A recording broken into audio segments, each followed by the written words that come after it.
Welcome to this explainer. Today we're diving deep into the actual mechanics of the human mind. We are going to connect ancient symbolism with modern evidence-based science. Our goal here is pure education and deep understanding. No preaching, no sensationalism, just facts.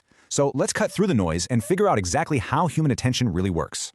Think about this for a second. If Shiva was so incredibly powerful that he controlled the entire cosmos, why on earth did he need to do severe penance just to control his own mind? It's a fascinating question, right? And it perfectly frames a struggle we deal with every single day. You know that feeling when you're exhausted, you lie down in bed, but sleep just completely escapes you? Because one thought bleeds into the next in this endless chaotic loop? That is the everyday reality of a noisy mind. Today, we're going to see exactly how to solve this overthinking by looking at this ultimate archetype of stillness. Section 1.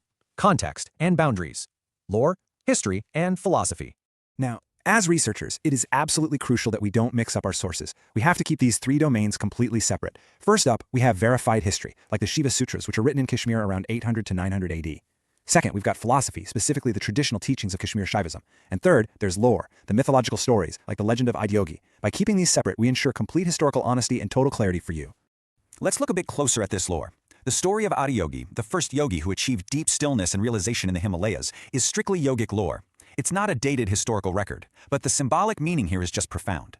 He represents the ultimate archetype of absolute stillness, sitting there with eyes half closed. It's exactly the kind of peace we're all desperately trying to find when our own thoughts get completely overwhelming. Section 2. The Secret of Recognition. Pratyabhijna. In Kashmir Shaivism, there is this incredibly crucial concept called pratyabhijna. It translates to recognition. And this philosophy offers a pretty radical idea. Mental peace, or inner stillness, isn't some new state you have to build from scratch. No, it's something you simply have to recognize. It's kind of like suddenly spotting an old friend in a massive, chaotic crowd. Your inner stillness is already right there, completely intact, just hiding beneath the endless noise of your thoughts. You see, the real problem isn't actually the thoughts themselves. The problem is that we treat every single thought as the absolute truth. The profound realization here isn't that you need to completely eliminate your thoughts, which, let's be honest, is where most people fail when they try to meditate. The true objective is realizing that you don't have to believe every single thought that pops into your head. You can just sit back and watch them. Section 3. The Psychology of Overthinking.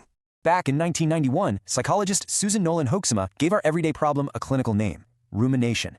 In simple terms, it's overthinking. Her research showed that when we go over the exact same negative thought again and again without finding any actual solution, our mood just drops dramatically. Our decision-making gets clouded, and our problems start feeling way bigger than they actually are. We basically get trapped in a mental loop. To break this exhausting loop, psychologist Stephen Hayes introduced a concept in 2006 called cognitive diffusion. So instead of thinking, I will fail, you take a step back and say, I am having the thought that I will fail. You see the difference? This modern psychological technique of not treating a thought as a fact is essentially the exact same framework as the ancient idea of becoming a witness to your own mind.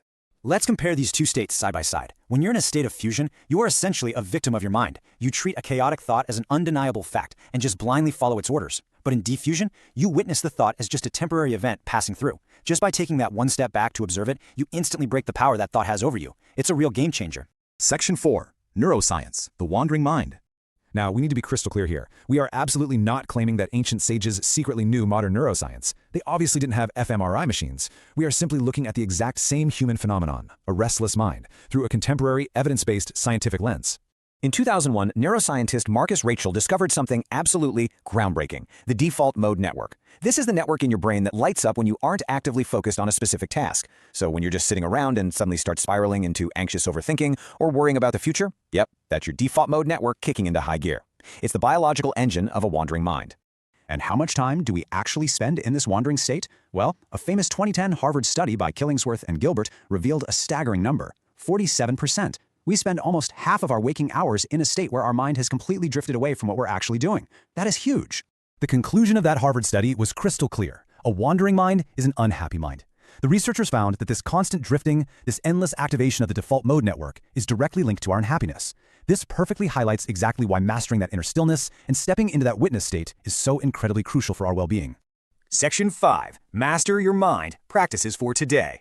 So you don't need to pack your bags and run off to the Himalayas. Here are 3 simple, actionable, and evidence-based practices you can start using today to train your brain out of rumination. First, the 1-minute practice. Just take a breath and notice that tiny, tiny pause right after your inhale.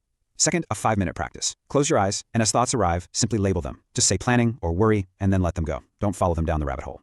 And third, build a daily habit. Take exactly 1 breath before reacting to anything stressful. These small steps actively train your mind in cognitive diffusion. The ultimate lesson here, whether you're looking through the lens of ancient symbolism or modern psychology, isn't to fight your thoughts or force your mind to go completely blank. The lesson is to simply watch them without becoming their victim. True control, true mastery, doesn't come from suppression. It comes entirely from observation. As we wrap up this explainer, remember this: master your mind, master your life. The power to take a step back, the power to recognize the peace that is already present beneath the noise that is completely inside you right now. In our next explainer, we're going to decode the symbolism of Shiva's third eye and the modern science of pure attention. Until then, the next time you get caught in a loop of overthinking, just pause and ask yourself, which thought did I accept as an absolute fact today? Thanks so much for learning with us.